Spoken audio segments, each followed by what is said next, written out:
Primero hemos hablado del miedo, de cómo se clava, cómo se queda grabado en la mente. Hemos hablado también de lo que se está haciendo, o lo que está haciendo científicamente una investigadora, una inmunóloga, una genetista española respecto a uno de los casos criminológicamente más importantes en el mundo, pero quedan muchas más informaciones y muchas más noticias que vamos a comentar esta noche en la Zona Cero.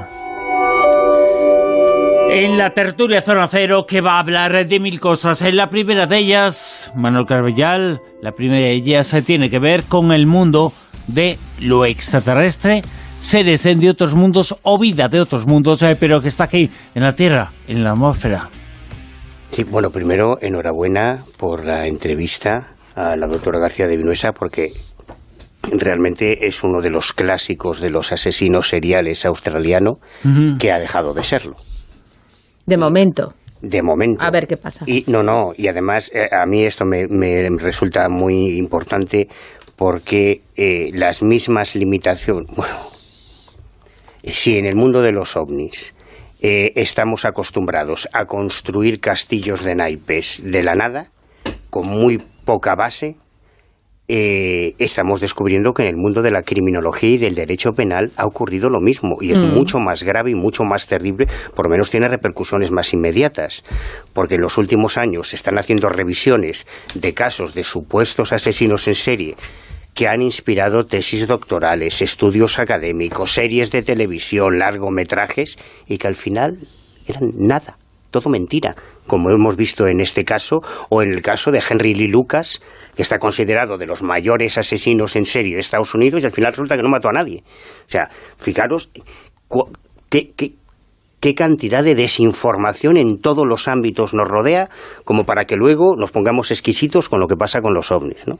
¿Y qué pasa con los ovnis? Hace unas semanas comentábamos que, con los ovnis están pasando un huevo de cosas, es un no parar. Esto es una cosa tremenda. Y esta semana veía en algunas páginas relacionadas con una de las hipótesis más pintorescas, o que os pareció más pintoresca, cuando hace unas semanas hablábamos de esas más de 300 hipótesis que hay para explicar el fenómeno ovni, porque todo el mundo se piensa que cuando hablamos de ovnis solo podemos hablar de marcianos. No, hay gente que piensa que hay otras muchas cosas detrás, y una de ellas es la que argumenta que detrás de los ovnis habría formas de vida extraterrestres, pero sin naves, sin tripulantes, sin humanoides, sino que los mismos ovnis serían una especie de extremófilos alienígenas que vivirían en las altas capas de la atmósfera y que, pues como ocurre con algunos animales de los fondos marinos, serían fotoluminiscentes, y eso sería el origen de esas luces. Entonces, esta semana se volvió a recuperar una información que ya dio mucho que hablar en el año 2013, en el 2015 y en el 2017, la he estado rastreando estos días, y comienza con un experimento muy interesante desarrollado por la Universidad de Sheffield, en el Reino Unido, en el que, después de estructurar unos protocolos muy rígidos, se fletan unos globos estratosféricos que muchas veces se confunden con los globos sonda. No tienen nada que ver. Los globos estratosféricos no estallan al llegar a un techo, son mucho más grandes, se dilatan mucho más que los globos de sondeo meteorológico, y en este caso el globo fue diseñado por Chris Ross y Alex Baker del Centro Leonardo para la Tribiología de la misma Universidad de Sheffield. Era un globo estratosférico equipado con unos brazos que extenderían unos pequeños filamentos que tendrían que recoger muestras biológicas cuando el globo se estabilizase entre los 22.000 y los 27.000 metros de altura. Es decir, muy alto, muy alto, muy alto. Y muy alto, muy alto, muy alto, para que en el caso de que recogiesen muestras biológicas no se pudiese atribuir a muestras terrestres que, pues por los vientos o por cualquier causa, hubiesen ascendido hasta esas altitudes. Incluso, una de las cosas que tuvieron que hacer es eliminar la posibilidad de encontrar muestras biológicas se debiesen a volcanes, a movimientos sísmicos, a erupciones que hubiesen podido escupir desde la Tierra esas sustancias orgánicas. Pero como ellos lo que buscaban era encontrar vida extraterrestre, así, con todas las letras, vida extraterrestre en la atmósfera, hicieron los experimentos aprovechando la lluvia de las Perseidas, cuando desde Tierra vemos esas, lo que llamamos estrellas fugaces, que en realidad es la entrada en nuestra atmósfera de pequeños aerolitos o de cuerpos celestes que teóricamente podrían portar vida. Bueno, ¿y qué ocurrió? Pues que encontraron efectivamente un montón. Cuando el globo desciende, hace el aterrizaje además perfectamente sin problemas en las cercanías de Wheatfield. Cuando ellos comienzan a analizar las muestras que han recogido esos globos estratosféricos, se encuentran con un montón de sustancias de lo que parecían ser fragmentos de diatomea y todo un abanico de otros entes biológicos que se habrían recogido en la atmósfera, pero que ellos insisten en que no se deben ni a contagios durante la toma de muestras, que este es un problema mucho más frecuente de lo que imaginamos, y en el ámbito criminológico, antes lo estaba comentando con Juanjo, hay casos terribles de contagios que se dan no ya cuando se toman las muestras, sino en el propio laboratorio, y que falsean y dan un falso positivo a las pruebas. Bueno, ellos son muy estrictos con eso, en que habían encontrado vida extraterrestre. Publicaron un primer trabajo en el Journal of Cosmology, firmado, y aquí empiezan los problemas, por Milton Wainwright, del Departamento de Biología Molecular y Biotecnología de la citada Universidad de Sheffield, pero un personaje con un currículum un poco, no voy a decir borderline, pero vamos, en los límites de lo pulcramente académico. Él ya, de hecho, cuando yo he estado examinando un poco sus antecedentes, y él es microbiólogo, toda su vida ha estado trabajando con la astrobiología. Él está convencido y es uno de los principales arietes académicos de quienes defienden la idea de que los ovnis son animales estratosféricos. Y él, por ejemplo, cuando comenzó la pandemia del COVID, fue uno de los que firmó un manifiesto en el que se defendía la idea de que el COVID habría llegado del espacio exterior, por ejemplo, entre otras cosas.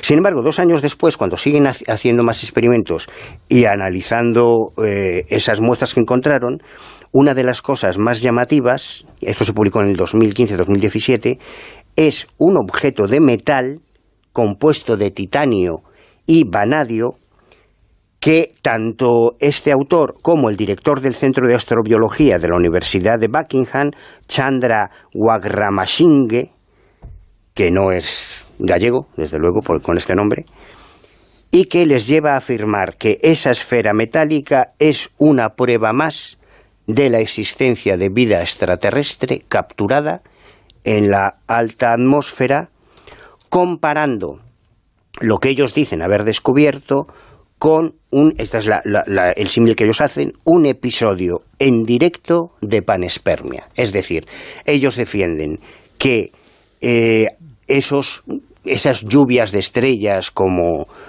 las Perseidas y demás portan vida que va germinando, digamos, o que va dejando la semilla de esas formas de vida extraterrestre a lo largo de todo el cosmos. Claro, aquí estamos hablando de microorganismos extremadamente pequeños, demasiado grandes para haber subido desde la Tierra, según los investigadores, pero yo creo que demasiado pequeños como para argumentar que los ovnis que se avistan a lo largo y ancho de todo el mundo tuviesen este origen microscópico. A ver, la revista del Journal of Cosmology, aunque suena muy bien y parece que es una revista científica, hay un problema también con las revistas científicas que hay que tener mucho cuidado. Y es que existe todo un circuito de revistas que son científicas, pero se denominan depredadoras. y esta es una de esas revistas que forma parte de ese ¿Y círculo. eso qué significa? Significa que son revistas que no tienen la validez científica que hay, porque ahora mismo, aquí lo hemos comentado también, hay una necesidad a veces de publicar, y también publicar es un negocio, por el que tú tienes que pagar, o porque tú tienes prisa porque te publiquen para engordar tu currículum. Pero entonces, lo que se publica en esa revista, sea la que sea el contenido que sea, publicar en esa revista es lo mismo que publicar en Scientific American, por ejemplo. es mejor, no, vamos, no tiene nada que ver. A nivel académico. A nivel académico, no, esta revista vale muy poco o nada. O sea, que no tiene valor científico. Quiero decirte que además esta se ha especializado mucho justamente en eso, en que es como muy especulativa, en que trabaja mucho con este tipo de artículos. La revisión por pares es revisión por pares, pero claro, si se revisa gente que también es creyente en la misma materia, pues entonces condiciona. Entonces no es una revista que sea muy prestigiosa. No quita que lo que comentaba Manuel, yo creo que además el segundo que ha comentado estuvo, yo creo que en el Ufology World Congress, me parece que estuvo de invitado en algún año, creo que ha sido, que justamente cuando sacaron hace unos años hicieron también la misma investigación. Entonces yo creo que es también como, esto es normal, o sea, se crean como comunidades de científicos que entre ellos se van realimentando, pero eso ocurre también entre los científicos de primera, que se van citando unos a otros y tal, y se crea ahí una especie de mercadeo, ¿sabes? Ahí un poco raro. Y bueno, pues en este caso tampoco es que le beneficie. Quiero decir que esto al final queda como sugiriendo de consumo, que alguien como interno. Michio Kaku, que es el nuevo Einstein para un sector de la ufología, que también estuvo en ese mismo concierto. Digo, concierto, sí, porque... En el Congreso. Está bien el lapsus, digo está bien el concierto lapsus. porque hay mucho cantante en el mismo. Hay mucho que canta, su ¿no? Hay gente que opinión canta. sobre... Depende de lo que estos opine, temas, ¿no? O sea, hay gente que... No, pero eso pasa en todo. Una cosa es que actúe como Hombre, divulgador y otra cosa es que presente un artículo de investigación. Entonces son distintas facetas. Es que no todo lo que diga hay que esculpirlo en letras de oro. Sí, es que precisamente cualquiera. yo, Claro. sabes que soy extremadamente crítico con la comunidad académica, como estos No, pero personajes, es que que la pueden propia- ser no, pero es que la directores comunidad- del Centro de Astrobiología de la Universidad de Buckingham, y saber de ovnis lo mismo que si yo sé de fútbol. Pero te quiero decir Tú que me puedes invitar a un programa de fútbol y yo te puedo dar mi opinión. Pero te digo que la propia seguramente comunidad tendrá académica... tanta credibilidad o aportará tanto, pues como Michio Kaku hablando La de propia ovnis. comunidad académica es crítica. Por eso te digo que hay que tener en cuenta también un poco esto, porque a veces se presentan galones que no corresponden realmente a la realidad, ¿no? Uno se va colgando medallas y bueno, porque ya te digo, pero eso se sabe dentro del gremio. O sea que debemos cuestionar la opinión del director del Centro de Astrobiología de la Universidad de Buckingham cuando habla de lo que no sabe. Hay que ver esa universidad también qué entidad tiene. Escuchamos en la actualidad, en las noticias, nos ponemos al tanto de todo lo que está pasando y después se continúa La Rosa de los Vientos, continuamos en la Zona Cero, continuamos contando noticias del mundo de la ciencia, de lo alternativo, de los enigmas, pero lo dicho, después de la actualidad.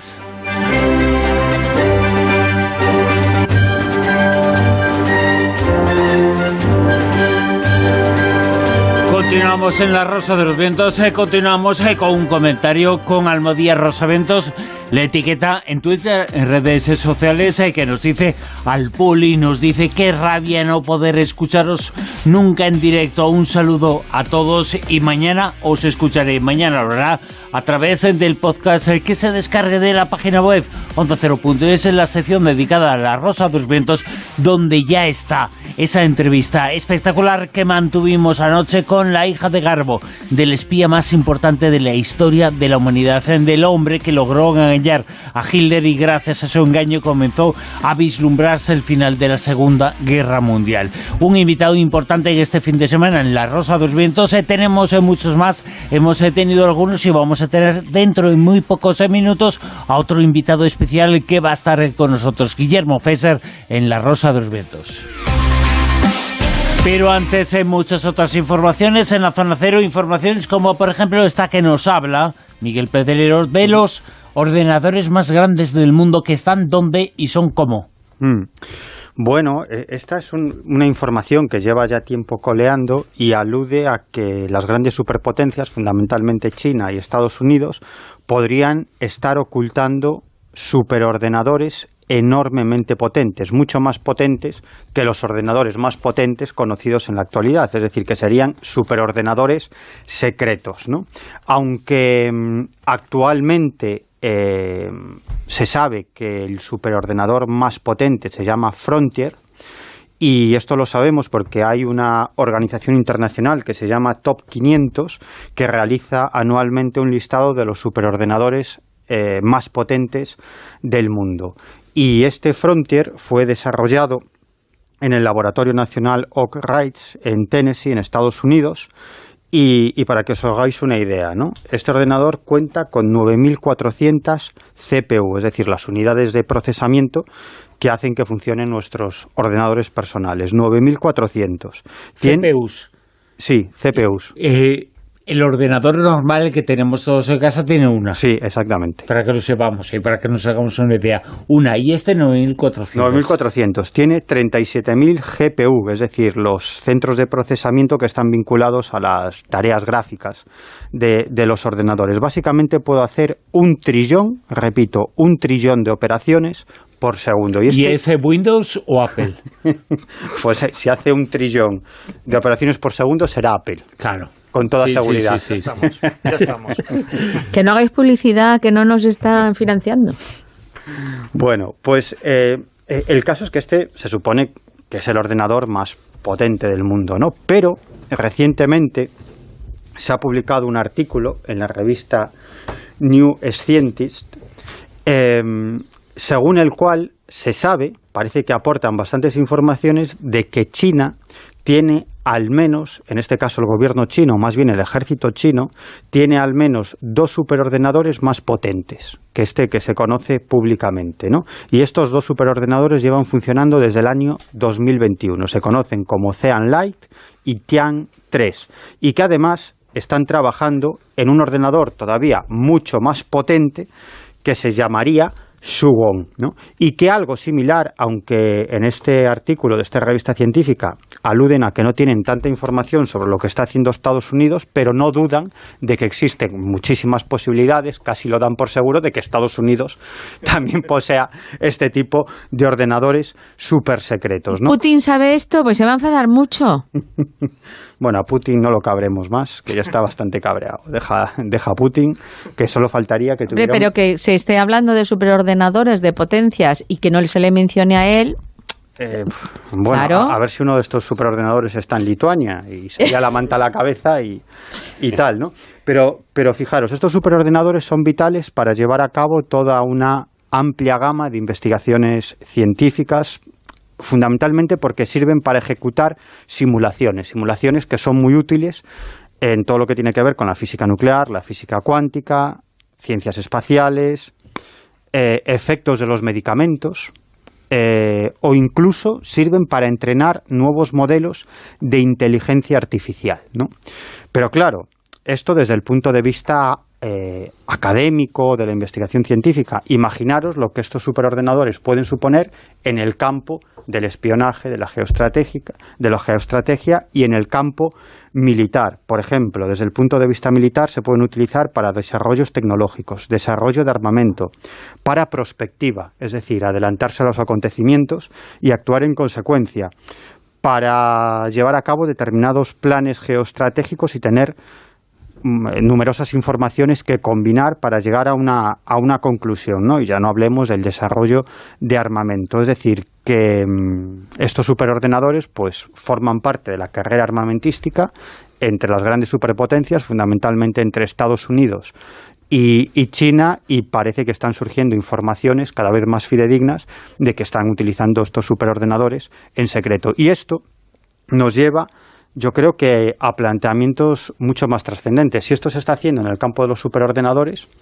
pues imaginemos lo que se puede estar haciendo en el campo, por ejemplo, de la biotecnología o de la genética, ¿no? Que no sería posible sin esos ordenadores. Efectivamente. O sea, todo lo que pasa en esos campos seguramente nacen en esos ordenadores. Claro, pero incluso dejando de lado la existencia de estos superordenadores secretos, otros campos del conocimiento en los cuales, desde el punto de vista militar, estoy seguro de que se están haciendo experimentos bastante increíbles y en muchos casos bastante ilegales e incluso amorales en laboratorios secretos, y que están empleando a científicos de primer nivel y tecnología de primer nivel, seguro. Y a partir de Ucrania más.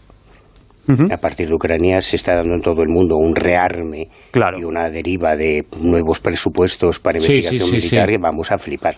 Claro, y si supiéramos todo lo que hay ya, si es que, claro, este tipo de cosas no se suelen publicar, pero dentro de la tecnología militar, o sea, hace décadas que se crearon ya submarinos voladores. ¿Habéis oído hablar alguna vez de submarinos voladores? Pues todos los rusos ya lo hicieron en los años 90.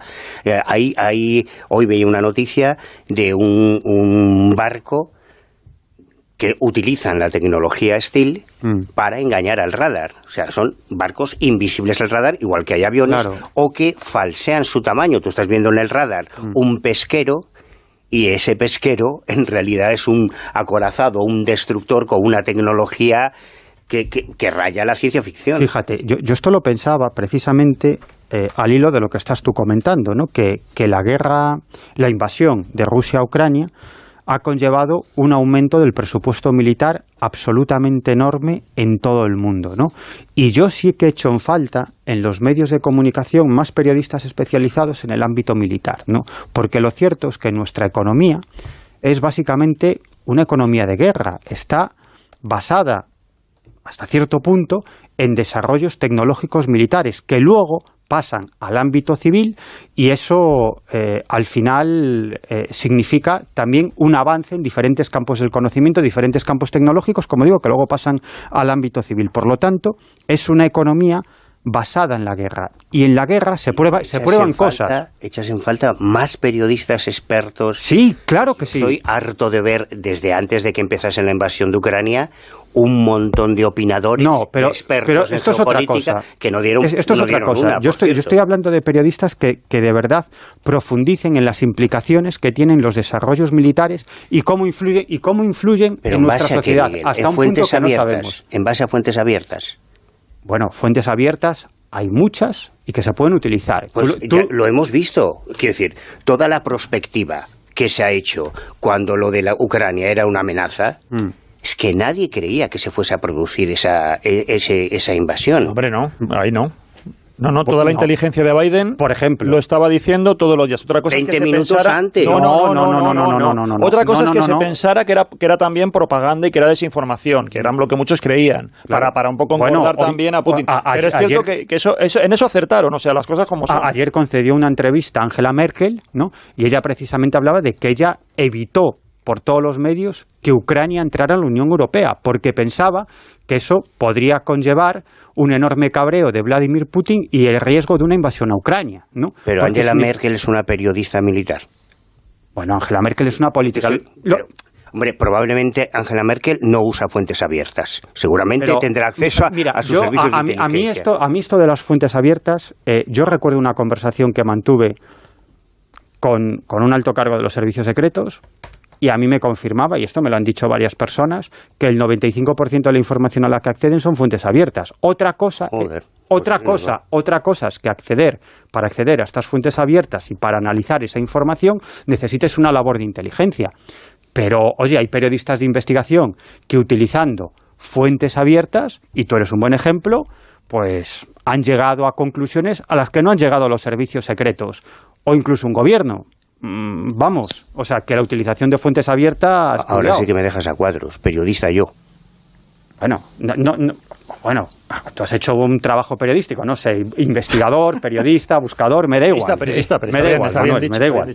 Pero periodista como persona que trabaja en los medios de comunicación y que cuenta cosas fundamentadas en su trabajo. Eso es periodismo, fundamentadas en el trabajo periodístico. Otra cosa es que seas lo que seas, pero el ejercicio que efectúas aquí, por ejemplo, es periodismo. Bueno, yo me imagino que estáis hablando del que salía en el nodo en el 64, que será el que usaba las fuentes abiertas. Pues yo no creo en las fuentes abiertas. Yo, por mi experiencia, soy profundamente escéptico con las fuentes abiertas, no solo en el tema OVNI, en todo.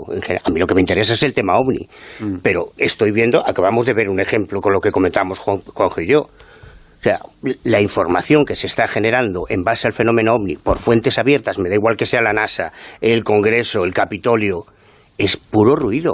Pero también yo creo que también en inteligencia hay muchísimo ruido, porque un informante te puede dar te puede decir A y otro te puede decir B. Mira lo que pasó en el 11S, el follón que tenía. Al final la cuestión es el análisis de información. Claro. La inteligencia Minería de datos, si quieres llamarle. Claro. Juan José Chetoro, vamos a hablar también, es una investigación científica que hemos conocido por frentes abiertas o cerradas, pero es una información que es una información que tiene que ver con el tipo de personalidad de cerebro, en este caso, que vive una experiencia extraña. ¿Quién tiene las características para vivir una experiencia de este estilo, una experiencia misteriosa y extraña? Mira, es un artículo que ha publicado el Daily Beast que me ha resultado bastante interesante, donde hace una especie como de repaso de cuáles serían los dos paradigmas que se están manejando ahora mismo dentro del estudio de las anomalías en cuanto al cerebro, que al fin y al cabo es el intérprete de todos estos fenómenos, ¿no?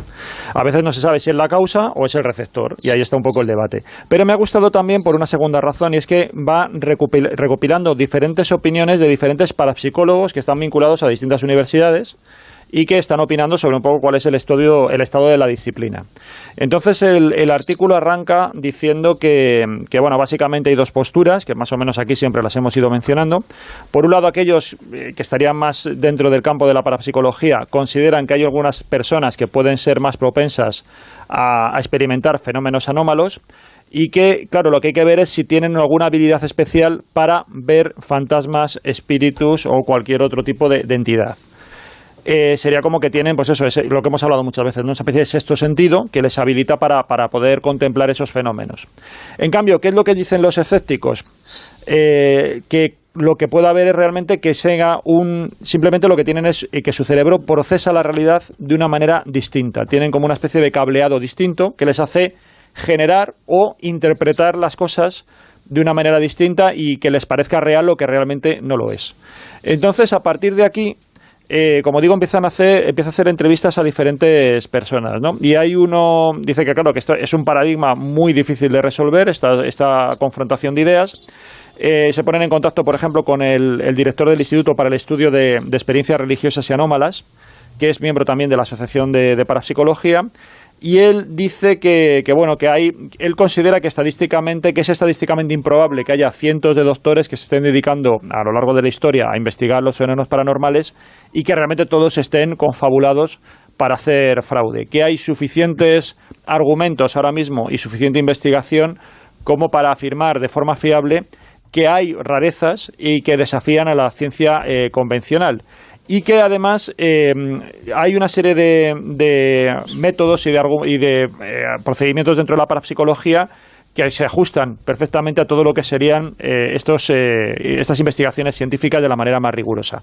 Mencionan, por ejemplo, a Susan Blackmore, que conocemos que ha tenido ese tránsito de ser parapsicóloga a dejar de serlo, aunque sigue vinculada a lo que son todos los estudios de neurociencia. Pero ella comenta que ahora mismo, dice, la opinión que ella tiene de cómo está la parapsicología, ya que pertenece a la Universidad de Plymouth, dice que no hay ninguna teoría que funcione, no hay ningún hallazgo que contribuya y que haya hecho ninguna aportación más allá, o sea, teórica y que ayude al progreso de las ciencias, y que siempre están como dando vueltas a las mismas preguntas. Entonces, bueno, como vemos, un poco la situación es así bastante estancada. Lo que sí que hay es, por ejemplo, se dirige también a un investigador de la Universidad de Leiden, y este sí que establece una especie de perfil psicológico entre aquellos que creen en lo paranormal. Y dice que las personas que creen en lo paranormal suelen confiar mucho en sus intuiciones y en sus emociones, tienden menos a la reflexión analítica. Por ejemplo, comentan también algunos experimentos que han realizado, donde son experimentos donde tienen que hacer juegos de adivinación al azar, y que cuando aciertan, estas personas se atribuyen el mérito. No lo atribuyen al azar, sino que piensan que había algún factor ahí que realmente ellos se interfieren. Hombre, quien ha hecho ese estudio es un poco idiota. Perdón, ¿eh? Es que es lo que te está diciendo del ruido. ¿Cómo se le ocurre decir esa sarta de barbaridades sobre la gente que cree en lo paranormal? Que tiene todo el derecho del mundo a creer en lo paranormal. ¿Qué lo dice? ¿Un creyente en qué?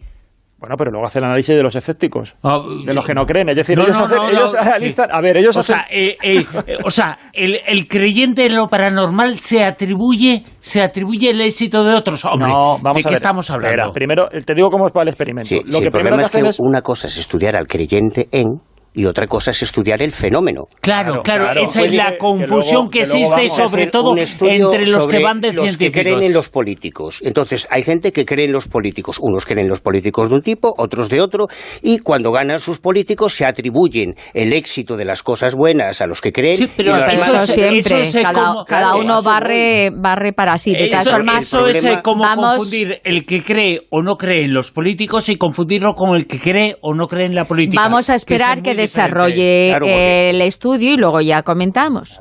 Pero a mí me recuerda mucho lo que está pasando también con el tema OVNI. Manuel, Perdón. no te obsesiones. ¿Con el tema OVNI? Sí. Bueno, como digo, lo que hacen este tipo de estudios que es, primero le preguntan a la gente, hacen un perfil de cuáles son las creencias que tiene la gente. Entonces, si es una persona, todos tenemos creencias, les ponen una serie de supuestos y tal, le hacen un perfil de si es creyente, digamos, o tiende a creer en lo paranormal o no. Y luego lo que hacen es, se le pone un experimento de adivinación y se ve su comportamiento. Entonces, hay una asociación, que es lo que ellos ven, una correlación que es puramente descriptiva, entre aquellas personas que tienen creencias paranormales y que cuando aciertan en un juego de azar, donde es puramente azar, consideran que ese acierto, de alguna forma, ellos han intervenido. Y entonces, lo que estamos comentando, hacen un análisis. En cambio, aquellos que no creen en lo paranormal y se les produce igualmente el mismo acierto, no se achacan ellos el mérito de haber acertado.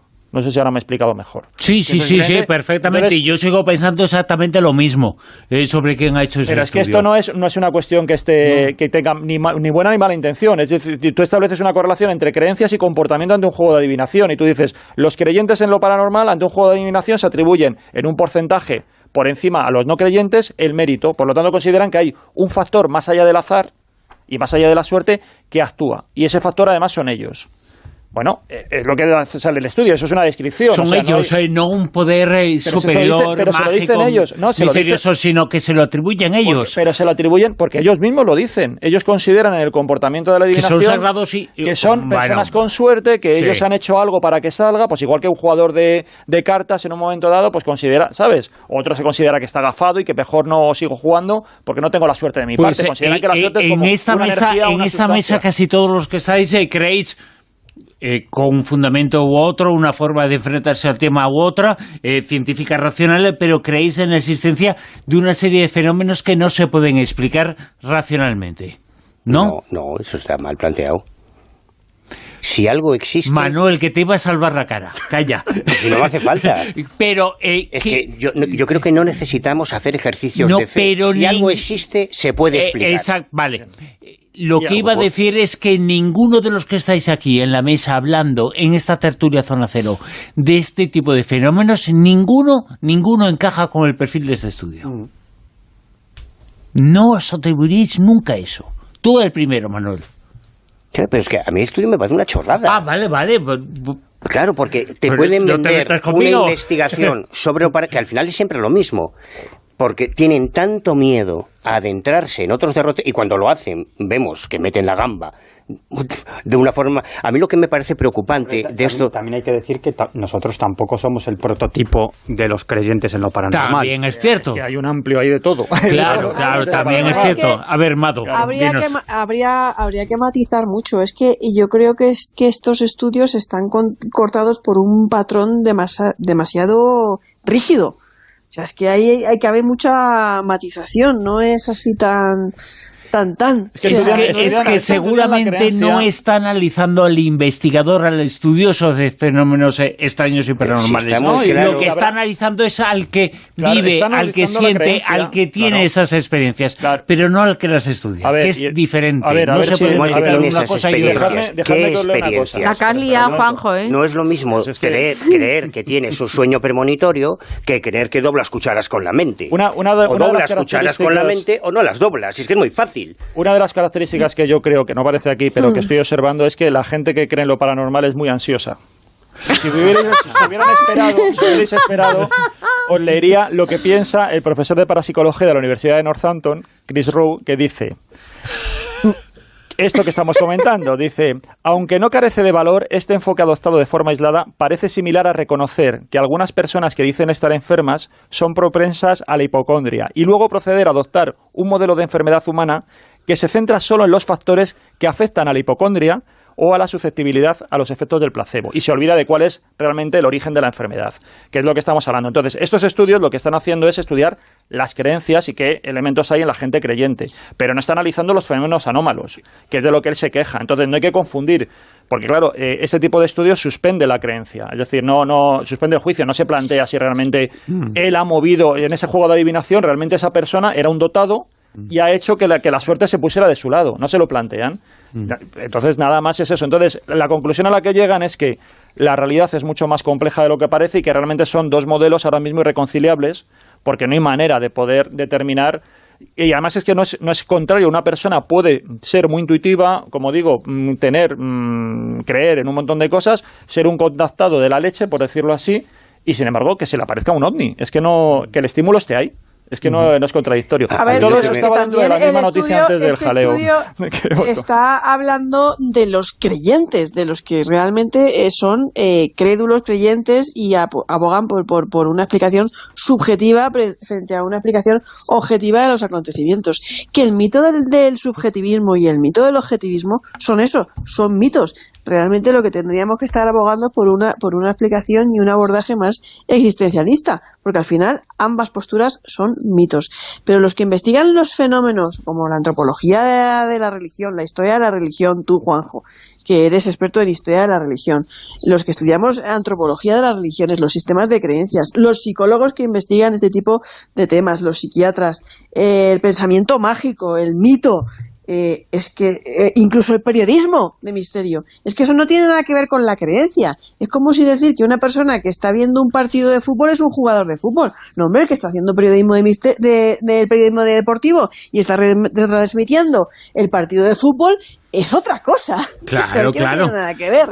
Sí, en realidad el problema no sé. Este es el mismo estudio que se ha hecho siempre porque es hasta lo más fácil. Sí, es lo mismo. Estudiamos a los sí. creyentes. Exacto. Al que hace psicofonías y al que estudia las psicofonías. ¿Qué es el diferente? Hace 3 semanas comentábamos también el estudio sobre la mística. Exacto. Los creyentes tienen más experiencias místicas, pero ¿qué es la experiencia mística? Levitar.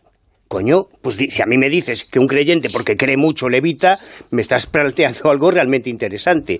Pero lo que a mí me parece preocupante y desestabilizador, que es lo que enunciaba Juanjo al principio, es que personajes como Susan Blackmore tiren la toalla. Esto es terrible, porque Blackmore ha sido una de los principales arietes de la investigación paranormal a nivel académico, y por eso decía que me recordaba lo que está pasando con la ufología, que a mí realmente esto sí me angustia, porque hoy en El País, hoy se publicaba una entrevista a Nacho Cabria, que acaba de publicar una reedición de su famoso libro sobre una historia social de la ufología en España, y Cabria pertenece a toda una corriente de investigadores que llevan más años que todos nosotros en el tema OVNI y que han llegado a la terrible conclusión de que no hay nada detrás de los OVNIs. Entonces, yo no comparto esa conclusión, pero como yo respeto a mis mayores, cuando yo veo en foros como Anomalies el planteamiento tan derrotista, tan Te frustra. Es terrible. Primero porque me imagino que alguien que ha dedicado 50 años de su vida a investigar algo y al final ha llegado a la conclusión de que ha perdido esos 50 años de su vida, me parece terrible. A ver, Luego me parece un poco patológico también que si llegas a la conclusión de que todo es una falacia, sigas estando enganchado ahí. ¿Para qué? Perdóname, yo eso es algo que no entiendo. Yo respeto mucho a Cabria, y me cae muy bien. Partamos de esa base, ¿no? Pero yo creo que él se ha centrado más que en la investigación, que yo sé que ha investigado casos, ¿no? Pero más que en la investigación de casos, ¿no? Él se ha centrado más en la sociología alrededor es un antropólogo social. Vale. Bueno, pero y Julio Arcas, y Pepe Ruesga, y Ballester Olmos, y toda esta gente que ha estado durante una serie de investigadores que ha habido en España muy importantes. Pero déjame hacer un pequeño comentario, Bruno, déjame hacer un pequeño comentario. Yo no me lo creo. Es decir, si llego a la conclusión... Yo he hablado mucho con ellos, vale, y pues no me lo creo. Están muy descorazonados. Pero te digo por qué no... Yo creo que porque han tenido un planteamiento equivocado. Pero te digo por qué no me lo creo. Vamos a ver, si yo investigo el asunto OVNI, ¿no? Como lo estoy investigando, y llego a la conclusión de que no hay nada, leche, doy carpetazo y otra cosa. Hay tantas cosas interesantes que hacer en esta vida, o sea, no tiene sentido. Pero gente que se dice que sí que quiere, no le hace caso a nadie, y si dice que no, que no siente que su ego está crecido y le hacen caso y le escuchan.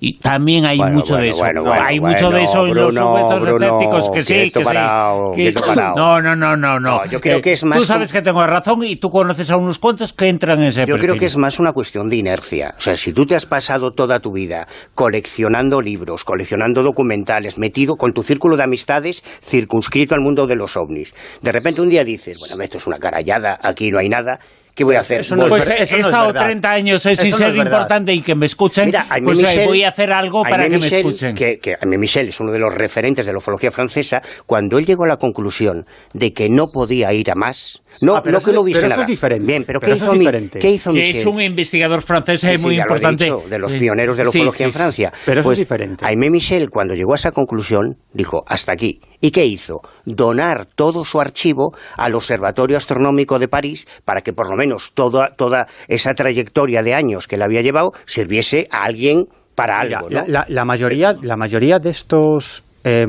podemos llamarles, si quieres, ultraescépticos o incluso negacionistas de la veracidad del fenómeno ovni y que se ponen el atuendo... es que no estamos hablando de RP. Manuel, no entremos en esto. Vale, perdón. Aquellos que se ponen el atuendo de negacionistas o ultraescépticos respecto al fenómeno ovni, yo creo que es más una pose estética para asimilar o para parecer más científicos, ¿no? Pero que en el fondo ellos saben que el fenómeno ovni es real y es apasionante. Si no, lo hubieran dejado hace tiempo. Si yo llego a la conclusión de que no hay nada, con la de cosas que hay que hacer en esta vida y la de asuntos que hay que investigar, daría carpetazo y punto. Diciendo que no, la gente les escucha diciendo que sí son uno más.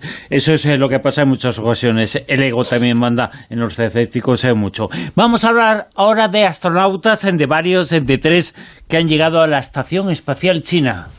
Pues sí, ya sabéis que están los chinos intentando también dar ahí sus cosas importantes, que no me escucho nada bien, esperar. A ver ahora.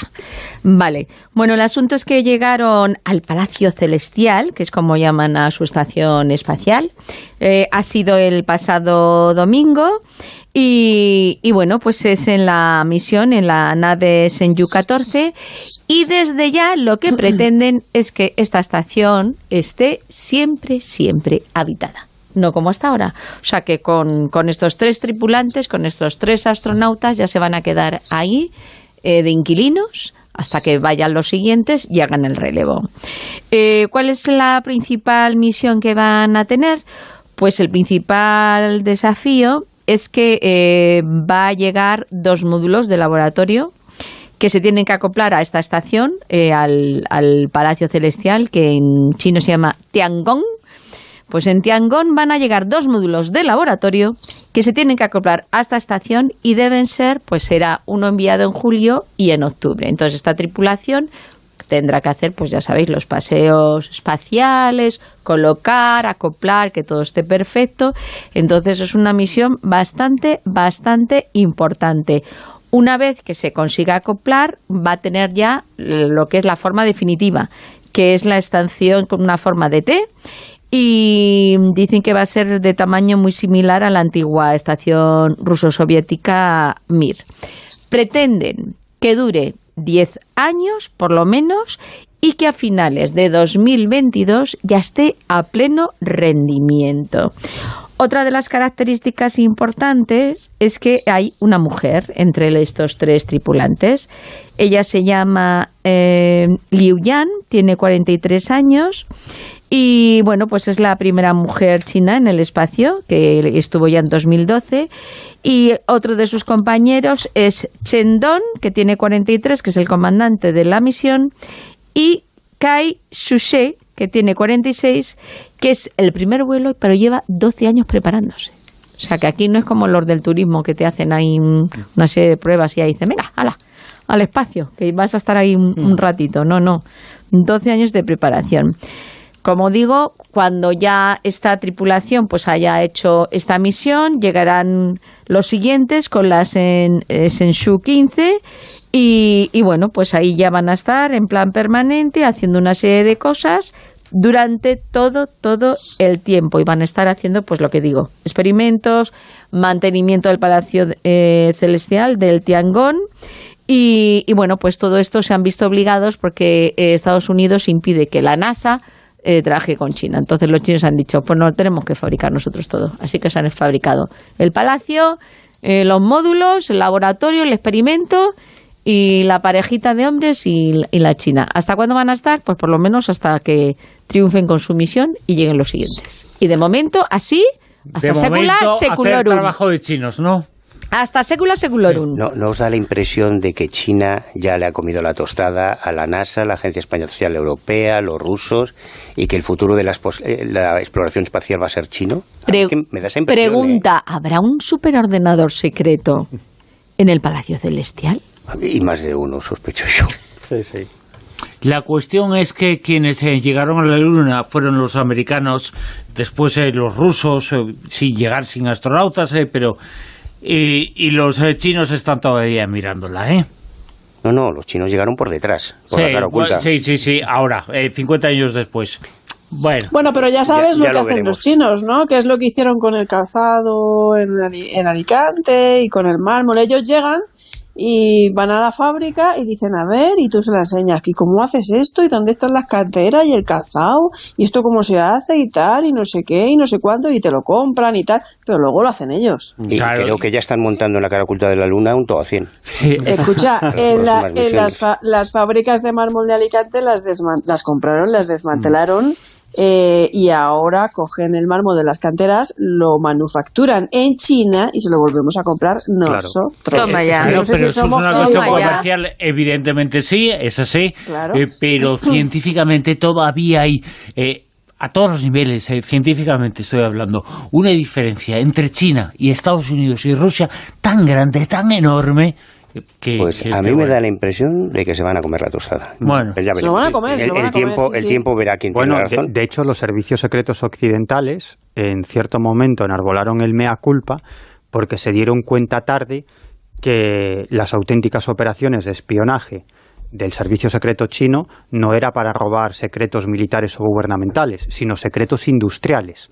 Y estuvieron actuando durante muchos años, prácticamente sin controles de contrainteligencia por parte de los servicios secretos occidentales, y lo que hacían era infiltrarse en industrias, sobre todo de alta tecnología, para copiar esa tecnología y desarrollarla. De todas formas lo merecemos, porque nos hemos pasado de listos, porque por explotar a esas gentes y a esos trabajadores Exacto. y por sacar un rendimiento económico muchísimo mayor con esclavitud, incluso laboral, Exacto. al final les hemos cedido absolutamente todo el terreno económico y ahora estamos quejándonos. Así que la culpa la tenemos nosotros. Totalmente, Además, totalmente Silvia, de acuerdo. ¿quién les Eso ha se llama vendido- deslocalización, ¿no? ¿Quién Es quién decir, les ha todas las vendido la empresas fábrica de mármol? occidentales se van a China. Nosotros, pero claro. eso todo, Nosotros. eso todo, Nosotros. y las sedes pues eso, unas empresas enormes que tenían una cantidad de dinero que estaban ganando, pero como siempre tienen más ansia, se lo han llevado allí, lo han manufacturado allí, le han sacado un rendimiento bárbaro y claro, y luego ahora resulta pues que no tenemos sitios aquí en Europa o incluso a veces en América que hagan ese tipo de fabricación, porque eso lo hemos cedido todo. La deslocalización de las empresas, y ahora la Unión Europea se está planteando que es que dependemos demasiado del exterior, y se dieron cuenta a partir de la pandemia, con el tema de las mascarillas, con tal y con todo lo que se está ahora. Bueno, y los moviendo microchips geopolíticamente. y todo, si es que es un horror. Bueno, también ahora en China están Claro, deslocalizando claro. empresas. Yo cuando estuve en Etiopía, tienen todas las fábricas, las tienen de un montón de fábricas, las han sacado Las de tienen China, se han en llevado ahí. Ahora Etiopía. están viviendo lo Están mismo, porque esa fase, es cierto. lo que pasa. Claro, ¿no? sacar Son pasta. Son las servidumbres en cuanto empiezas a desarrollarte económicamente, que al final subes salarios, subes costes, al final tienes que irte fuera a buscarlo. Ya sabes que el ser humano siempre tropieza dos veces en la misma piedra, ¿no? Una forma de medir quizás, aunque bueno, luego es muy relativa, ¿no? Pero para ver un poco en qué situación están, he estado mirando el dato de las patentes que tienen anuales Estados Unidos y China. Del año 2020, Estados Unidos tuvo 3,3 millones de patentes. Ya digo, luego hay que mirar de qué tipo de patentes son, ¿no? Pero bueno, es un buen indicador. China tuvo 3,1 millones, 2020. El siguiente país es Japón, con 2 millones, y luego ya nos tenemos que ir a Corea, que Corea del Sur, obviamente, pues alguno dudaba. De todas formas, fíjate, Japón, Corea a la mala, chita ¿no? callando, Corea la mala. Japón a la chita callando con lo pequeño que es, mira cómo siempre está ahí. Sí, y Corea estaría en 1,1 millones, o sea, fijaros ya, estamos hablando de 3-1, y el primero ya europeo es Alemania, que no llega ni al millón, o sea, estarían 800.000 ¿Y los patentes. árabes no sale? He mirado la lista esta aquí. Porque esos tienen un peligro. Luego ya digo, hay que ver qué tipo de patentes son, hay que ver luego el flujo de Mira cómo se capitales, ríe. porque a lo mejor la ¿A que empresa... sí? ¿A que sí? La empresa, Yo no como digo aquí estamos en un entorno global, luego hay que ver quién está financiando la investigación. claro, O sea, que luego claro, las cosas son un poco, evidentemente, no pertenecen tanto a los países, sino que luego hay que ver todo esto, ¿no? Claro, Pero bueno, si son las indicados. empresas más grandes de Europa y de Estados Unidos, algunas de ellas tienen sus fábricas en China, ¿qué son? ¿Fábricas, empresas chinas o europeas o americanas? Pero eso fue una decisión, de Kissinger en Pero los todo tiempos de eso Kissinger, en los se tiempos está de los primeros replanteando, acuerdos en los años 70, es cuando se abrió la economía con Deng Xiaoping. Y ahí es cuando se hicieron los primeros acuerdos económicos, que se les abrió el mercado, pero no se les exigió las mismas condiciones laborales que teníamos en Occidente. Mado Martínez, Mado, estás en Colombia, ¿no? En Colombia, donde por cierto toda la fibra óptica es de Huawei, Sí. hay edificios nuevos, tengo amigos que Joder, se no me compraron dejáis una pasar casa de hace tema. meses que no tienen internet porque viene de China, todo lo que hay, ya sea Movistar, ya sea Claro TV, ya sea lo que sea, es de Huawei. Madre y como mía. estamos con la crisis del papel, la crisis de los contenedores, la crisis de no sé qué, pues claro, ahora el mundo se está replanteando que Vale, fue pero Huawei. los barcos que habéis encontrado en Colombia durante esta semana, los barcos, los galeones, Son no eran chinos, chinos, no eran chinos, No eran de eran Huawei. españoles. No traían celulosa. Y han Eran sido españoles. noticia en todo el mundo, barcos españoles, galeones españoles que han sido descubiertos en aguas de Colombia. Pero traían De porcelana china, seguro. Traían vajilla. Bueno, mira, vamos a pasar de la crisis de los contenedores a la crisis de los barcos, porque aquí hay una crisis gorda entre España y Colombia. Vamos a ver. Colombia acaba de encontrar, lo acaba de anunciar el presidente Iván Duque esta semana, 2 nuevos galeones españoles cerca del galeón San José. No sé si os acordáis Sí, sí. que el galeón San José se encontró en el 2015 frente a las costas de Cartagena de Indias. Bueno, pues nada, salió Iván Duque y dice, bueno, pues nada, aquí recordemos que el San José fue hundido por una flota de corsarios ingleses, estos de su madre, la reina, el 8 de junio de 1708, y que el tesoro de este galeón, pues eso, asciende a, atención, nada, calderilla, 17.000 millones de dólares actuales, ¿vale? No sé también si os acordáis de la disputilla esta que surgió entre España y Colombia. Entonces gobernaba Juan Manuel Santos, ¿vale? Ahora está Duque. Y en plan, este barco es mío y los otros, pues no, porque los tesoros expoliados eran míos. Y además está en aguas mías, no sé qué. Bueno, Colombia dice que está en aguas territoriales y que la embarcación que realizó el descubrimiento era de la Armada colombiana. Mientras que España considera que el galeón es un barco de Estado, porque además pertenecía a la Armada Española y como tal está protegido por las regulaciones de las Naciones Unidas. Lo que pasa es que Correcto. Colombia nunca ha ratificado ese convenio, ¿vale? Nunca lo ha firmado. Entonces ellos no reconocen lo que las Naciones Unidas sí reconocen, que es decir, que es un barco-estado, y un barco-estado es como una embajada, aquí y en la Conchinchina. Pero bueno, la administración colombiana por lo menos rectificó, eso sí, a la hora de licitar, cuando entró Iván Duque, menos mal, licitar el rescate del pecio con firmas privadas, porque lo que iba a hacer Santos era, bueno, pues tú me rescatas el tesoro y yo te doy pues la mitad en especie, ¿no? Y es como, oiga, llegó el presidente Duque y dijo que el patrimonio no se puede regalar. O sea, no puedes, a cambio de que la empresa privada, suiza, americana o que sea, te saque el barco, regalarle la mitad del patrimonio en especie. Por lo tanto, la licitación del rescate de este galeón y los siguientes ha quedado desierta y el barco sigue ahí bajo, cosa que España celebró por lo menos, que por lo menos no fueran a regalar la mitad de este patrimonio en especie.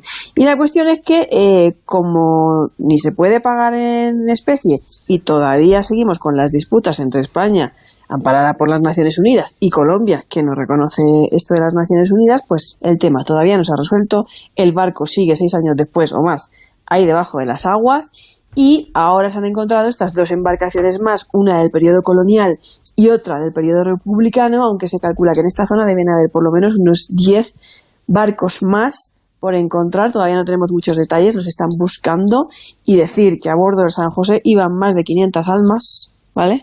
Más de 500 personas al mando de José Fernández Santillán cuando fueron atacados a 19 kilómetros de Cartagena, y que a pesar de contar con una artillería, este barco, esta embarcación impresionante, este galeón de 860 toneladas y muchísimo de artillería, estoy hablando, toneladas de artillería, pues no pudieron defender esta nao de casi 40 metros de eslora. Imaginaros lo que es este pedazo de barco, ese galeón, lo que era navegar entonces las aguas con esas embarcaciones tan pesadas y lentas, ¿vale?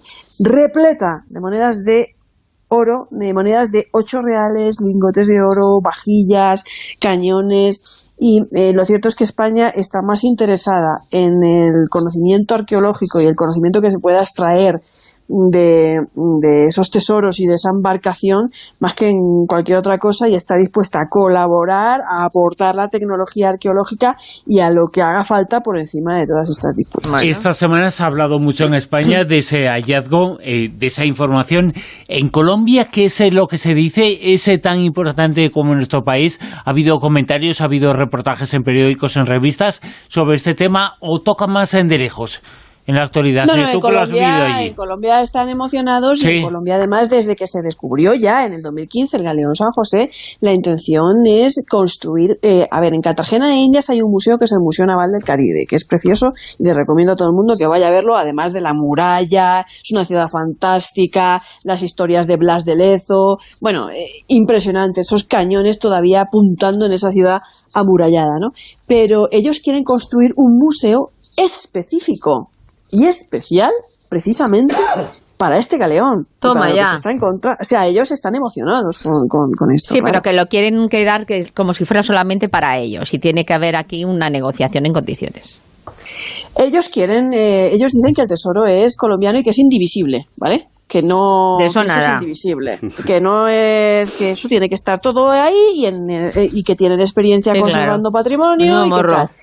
Y España dice, bueno, digáis lo que digáis, pero es un barco español, claro. Es un barco del Estado español y el barco es nuestro, y eso las Naciones Unidas lo amparan, pero claro, como Colombia a negociar.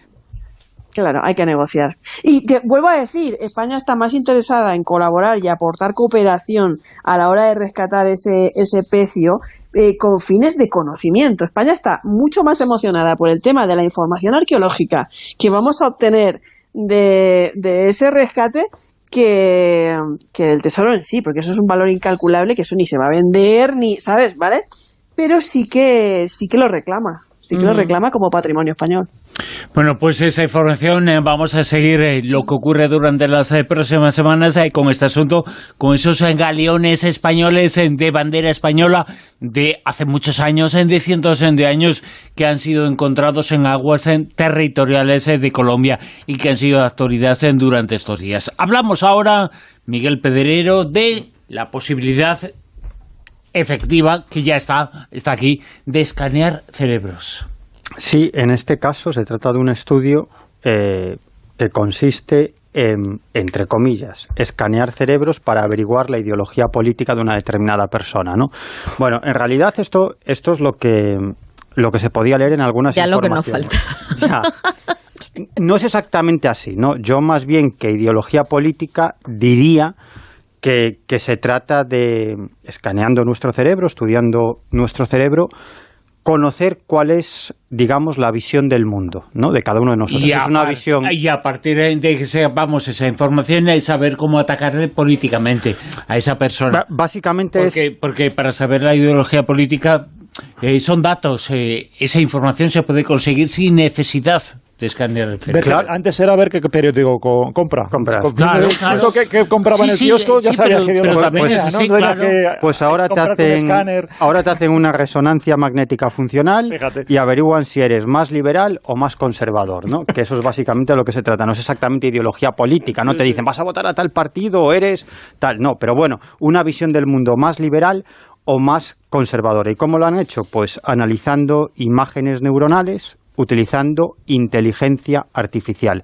Además, han averiguado que hay una serie de rasgos cerebrales característicos de las personas más liberales y otra serie de rasgos cerebrales más característicos de las personas conservadoras. Lo que no saben es si la tendencia política es la que moldea el cerebro o que ese determinado cerebro, con esas características, es lo que provoca que esa persona tenga una determinada ideología política, ¿no? Que no deja de ser... ¿Qué fue primero, el huevo o la gallina? Exacto, que no deja de ser bastante interesante. Y esto lo ha desarrollado un equipo de la Universidad Estatal de Ohio. Como decía antes, pues están utilizando resonancia magnética funcional y básicamente lo que estudian es la activación de ciertas regiones del cerebro ante determinados estímulos, ¿no? Utilizan inteligencia artificial y esto puede identificar esa visión del mundo, esa ideología política. Han utilizado a 174 personas, 174 adultos sanos y básicamente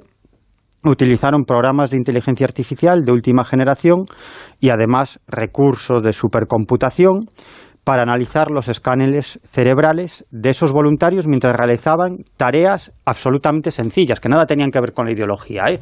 Pues mover un brazo, mover una pierna, leer un libro... Hombre, depende del brazo. ¿Cómo? Que puede haber movimientos de brazos el ambidiestro. Claro. O incluso, fijaros, cuando no estaban... Es lo mismo el puño que la mano abierta. Parecías el gato, ¿eh? Sí, ¿verdad? El gato chino.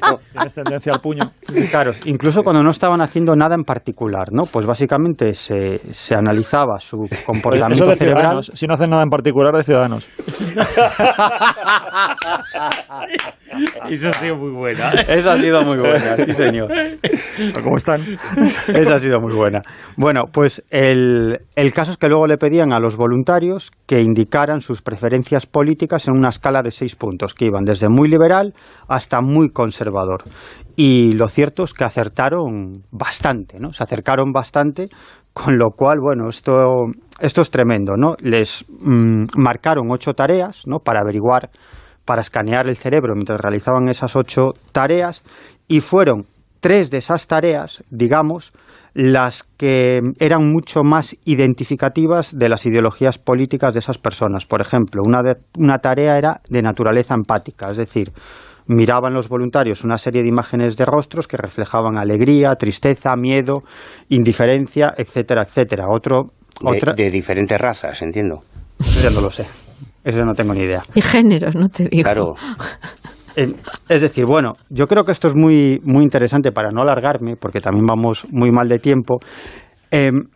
Hubo otra investigación que a mí me llamó mucho la atención en el año 2017, que iba por la misma línea, y en este caso los conejillos de Indias no eran voluntarios. Bueno, sí eran voluntarios, pero en este caso eran políticos estadounidenses, ¿no?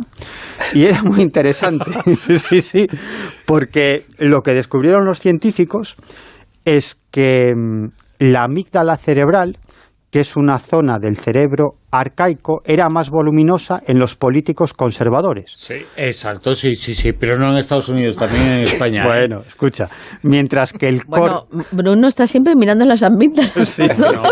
Hombre, sobre la amígdala es que lo cito siempre, pero habla mucho un libro que comenté en esta tertulia la semana pasada, Compórtate. Ese libro habla mucho sobre la amígdala. Bueno, pues qué pena que no tengamos la cabeza transparente para que se nos vea las Exacto. amígdalas y ya sabríamos claramente quién es quién, ¿no? Si está más inflamada o menos. Bueno, Ya con eso...